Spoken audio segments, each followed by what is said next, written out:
नमस्कार बच्चों। आज हम कक्षा छठवीं के पाठ 6 अनोखा वरदान को पढ़ेंगे। इस पाठ के लेखक श्री मनोज दास जी हैं। यह पाठ एक कहानी है। इस कहानी में एक नवयुवक की अक्लमंदी का वर्णन किया गया है, जो अपनी बुद्धि के बल पर वह सब कुछ प्राप्त कर लेता है जितना कि उसके 5 साथी मिलकर प्राप्त करते हैं। विजय सिंह नाम का एक राजा था। वह अपनी प्रजा का बहुत ख्याल रखता था।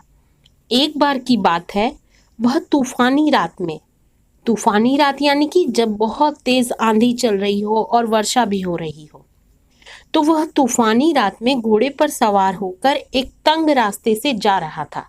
तंग अर्थात बहुत पतला रास्ता, संकरा रास्ता। राजा ने अपना भेष यानी कि अपना पहनावा, अपनी वेशभूषा बदली हुई थी ताकि कोई यह ना जान पाए कि वह राजा है। मामूली या साधारण से कपड़े पहनकर वह रोज अपनी प्रजा के बीच जाता और उनके हाल चाल का और उनके सुख दुख का पता लगाता। यह उसका हर दिन का नियम था। एक रात राजा भेष बदलकर जा रहा था, तभी वर्षा शुरू हो गई। राजा बिल्कुल भीग गया, परंतु उसे इसकी चिंता नहीं थी, न ही उसे अंधेरे की परवाह थी। उसे तो बस अपनी प्रजा के सुख दुख का ख्याल था। राजा का घोड़ा बहुत शानदार था। शानदार यानी कि बहुत बढ़िया और सुंदर था। डाकुओं ने राजा के शानदार घोड़े को देख लिया था। वे उस घोड़े पर हाथ साफ करना चाहते थे। हाथ साफ करना अर्थात घोड़े को हथियाना चाहते थे। इसलिए वे राजा का पीछा कर रहे थे। राजा को इसकी बिल्कुल भी जानकारी नहीं थी। वह निडर होकर सावधानी से आगे की ओर बढ़ रहा था। तभी डाकुओं ने राजा को चारों ओर से घेर लिया। राजा एक बार तो सकते में आ गया। सकते में आना यानी एक मुहावरा है। इसका अर्थ होता है चकित होना, क्योंकि उसे बिल्कुल भी इसका अंदाजा नहीं था कि कुछ भी ऐसा हो सकता है। राजा एक बार तो सकते में आ गया। सकते में आना एक मुहावरा है, इसका अर्थ है चकित होना। अब राजा बचने का उपाय सोच ही रहा था कि उसके घोड़े का खुर अर्थात घोड़े के पैर का निचला हिस्सा, आप इसे चित्र में देख सकते हो, नीचे का भाग या खुर कहलाता है। तो घोड़े का जो खुर था वो सड़क के गड्ढे में फंस गया। डाकू राजा पर हमला करने ही वाले थे कि एक ओर से 6 नौजवान यानी यंग जवान लड़के वहां आ पहुंचे। उन्होंने देखा कि एक आदमी मुसीबत में है। वे यह नहीं जानते थे कि जिस पर डाकू हमला कर रहे हैं वह राजा है। उन्होंने राजा की साधारण वेशभूषा की वजह से उन्हें एक आम इंसान समझा था।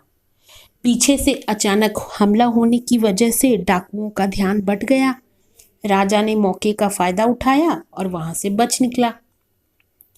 राजा जहां भी भेष बदल कर जाता था, उसके पीछे पीछे कुछ दूरी पर उसके चुने हुए अंगरक्षक यानी बॉडीगार्ड भी रहते थे।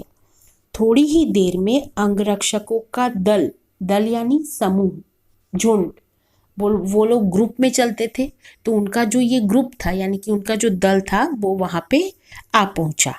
तो उन्होंने सभी डाकुओं को बंदी बना लिया।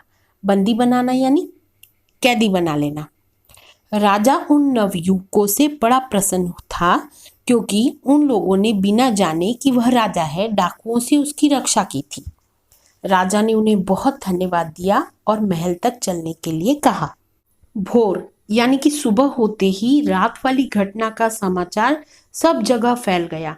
सारी प्रजा खुश थी कि डाकू उनके राजा का बाल बांका नहीं कर सके। बाल बांका न कर सकना एक मुहावरा है। इसका अर्थ होता है कुछ भी नुकसान न पहुंचा पाना। मंत्री, दरबारी और सारी जनता ने इन नवयुवकों की बहुत तारीफ की।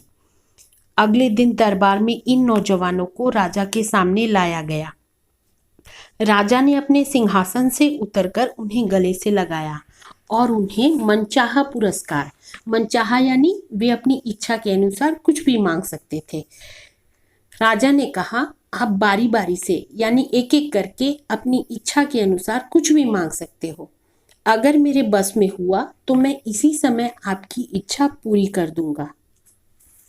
उन 6 नौजवानों में जो सबसे बड़ा था, राजा ने पहले उसी से पूछा, एक पल के लिए उसने सोचा, फिर कहा, महाराज, बहुत दिनों से मेरी लालसा है, लालसा यानी मेरी इच्छा थी कि मेरे पास आराम करने के लिए घर हो।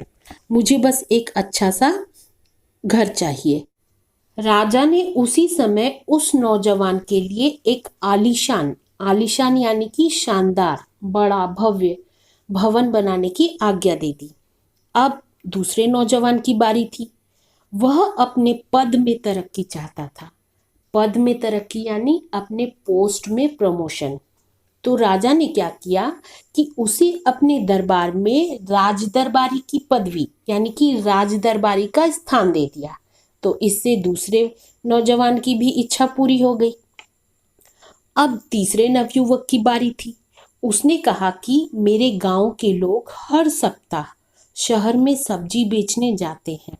गांव और शहर के बीच कोई अच्छी सड़क नहीं है, इसलिए उन्हें आने जाने में बहुत परेशानी होती है, खासकर बरसात में। मेरी आपसे विनती है कि गांव और शहर के बीच एक अच्छी सड़क बनवा दीजिए ताकि उनका कष्ट दूर हो सके।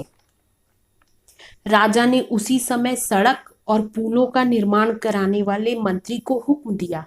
पुल यानी कि ब्रिज। तो राजा ने मंत्री को हुक्म दिया कि फौरन यानी कि तुरंत सड़क बनाने का काम शुरू कर दिया जाए। फिर राजा ने चौथे नौजवान से उसकी इच्छा पूछी। तो वह शर्माते हुए बोला, महाराज, आप मेरे पिता के समान हैं। मैं एक सुंदर पत्नी चाहता हूँ। पहले के जमाने में टीवी, मोबाइल या कंप्यूटर आदि तो होते नहीं थे जिससे मनोरंजन किया जा सके। तो राजा महाराजा लोग क्या करते थे कि वे अपने दरबार में ऐसे व्यक्ति को रखते थे जो उनका मनोरंजन कर सके। ये व्यक्ति तरह तरह की नकलें करते या फिर बातें बनाकर लोगों को हंसाया करते थे। इन व्यक्तियों को विदूषक कहा जाता था। तो राजा के विदूषक की एक सुंदर कन्या थी, एक सुंदर लड़की थी। राजा ने विदूषक से पूछा तो उसने खुशी से चौथे नौजवान को अपना दामाद बनाना स्वीकार कर लिया। यानी कि विदूषक ने अपनी बेटी की शादी चौथे नौजवान से कर दी। इस प्रकार उसकी भी इच्छा पूरी हो गई, उसे सुंदर पत्नी मिल गई। अब आई पांचवें नौजवान की बारी। जब राजा ने उससे पूछा तो उसने धन की मांग की। उसी समय बोरों में सोना भरकर उसे दे दिया गया। अब छठे नौजवान की बारी थी। उसने कहा कि जब तक मैं और आप जीवित रहें, वर्ष में एक दिन आप मेरे घर अतिथि यानी मेहमान बनकर आए। अर्थात जब तक आप जीवित रहेंगे और मैं जीवित रहूँगा, तब तक साल में हर साल एक दिन आप मेरे घर मेहमान के रूप में आएंगे। तो उसकी इस अनोखी इच्छा को सुनकर सब हैरान रह गए। बहुत से लोगों ने उसे मूर्ख समझा। स्वयं राजा को भी यह बात अजीब लगी कि नौजवान अपने लिए कुछ मांगने की बजाय उसी को अपना अतिथि बनाना चाहता है। लेकिन राजा ने तो शुरू में ही कह दिया था कि जब तक उसके वश में होगा वह उनकी इच्छा पूरी करेगा। बस फिर क्या था, वर्ष में एक दिन और एक रात उसने उस नवयुवक का अतिथि बनना स्वीकार कर लिया। अब देखो, राजा जब उस नौजवान के घर जाएंगे तो उन्हें किसी प्रकार की कोई परेशानी नहीं होनी चाहिए। इसके लिए सड़क बनवाई गई ताकि राजा, उनके सेवक, घोड़े और रथ आसानी से जा सके। अब प्रश्न यह उठता था कि राजा छोटे से मकान में दिन और रात कैसे काटेंगे, कहाँ खाएंगे, कहाँ सोएंगे, कहाँ बैठेंगे। यह सब विचार करके छठे नौजवान के लिए एक महल बनवाया गया। तो देखो, इस तरह से छठे नौजवान के लिए सड़क भी तैयार हो गई, महल भी तैयार हो गया। अच्छा, अब देखो, अब समस्या यह थी कि नौजवान की आमदनी, आमदनी यानी इनकम, उसकी जो कमाई थी वो बहुत कम थी, बहुत थोड़ी थी। और बहुत कम आमदनी में इतने बड़े महल की देखभाल का खर्च वो कैसे पूरा करेगा। तो राजा और उनके जो संगी साथी थे, जब वे उसके घर अतिथि के रूप में जाएंगे तो उनकी देखभाल भी जो है राजा की ठाट शानो शौकत के हिसाब से करनी पड़ेगी। तो इतनी कम आमदनी में वो कैसे उनका खर्च उठा पाएगा। तो इसके लिए क्या हुआ कि उसे बहुत सारा धन भी दिया गया। तो इस प्रकार देखो छठे नौजवान को धन भी प्राप्त हो गया और उसके बाद सरकारी खर्च पर नौकर और चाकर भी दिए गए ताकि महल की साफ सफाई का ध्यान वे रख सके। पुरानी चली आ रही प्रथा के अनुसार, प्रथा यानी रीति रिवाज, पुराने जो नियम हैं, तो उसके अनुसार राजा जो है किसी राज दरबारी का ही अतिथि बन सकता था।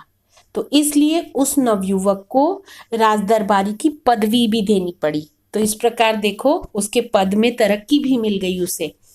अब तो उसका उतना ही सम्मान होने लगा जितना किसी राजकुमार का होता था।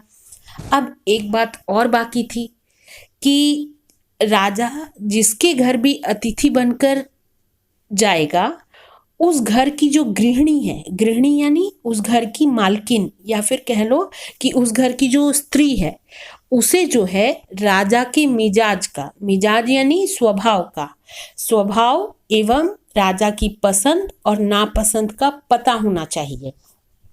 तो राजा के मिजाज की और पसंद और नापसंद की जानकारी जो है राजा की पुत्री यानी कि राजकुमारी के अलावा कोई नहीं जान सकता था।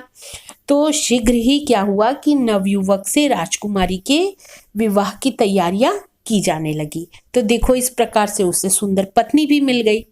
इस तरह केवल एक वरदान मांगकर उस चतुर नौजवान ने वह सब कुछ पा लिया जो पांचों नौजवानों ने अलग अलग मांगा था।